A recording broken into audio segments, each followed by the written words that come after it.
अपना नेता अपनी शान, आ गए डॉक्टर अरविंद राजभर महान। जी हाँ, एनडीए गठबंधन प्रत्याशी डॉक्टर अरविंद राजभर, जिनका चुनाव निशान छड़ी छड़ी छड़ी छड़ी के सामने बटन दबाकर विजयी व कामयाब बनाए। जय सुहेलदेव। दिहा सभे मतदानवा हावे छड़ी निशानवा, हावे छड़ी निशानवा। दिहा सभे मतदानवा हावे छड़ी निशानवा। लोकसभा घोषी में अब के घर घर आई है हो, सभे जम के मरिहा गुटवा अरविंद राजभर है हो, सभे जम के मरिहा गुटवा अरविंद राजभर है हो।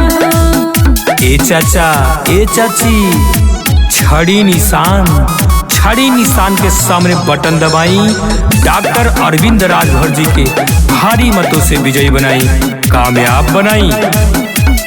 कितनों के हु काही अब की झांसा में नहीं आईहा, बाटे छोड़ी निशान वही पे जम के बटन दबैहा।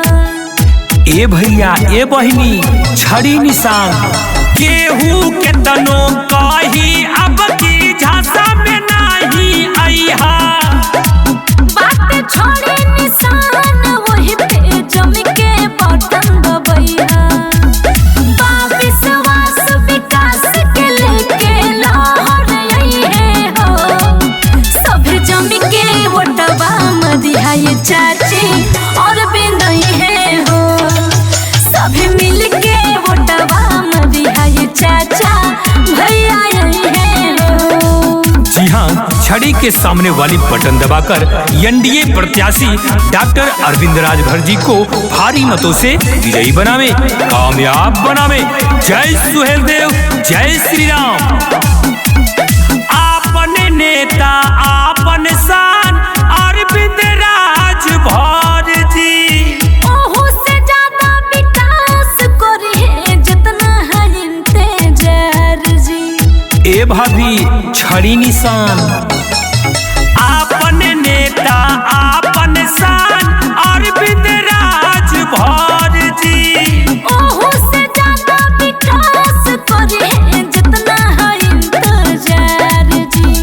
कुंज आरती अनिल करे बुहार आई है हो, सभे मिल के वोटवा मदिहा ये भैया अरविंद है हो, सभे जम के मरिहा वोटवा अरविंद राजभर है हो। छड़ी के सामने बटन दबाई, डॉक्टर अरविंद राजभर जी के भारी मतों से विजयी बनाई। जय सुहेलदेव।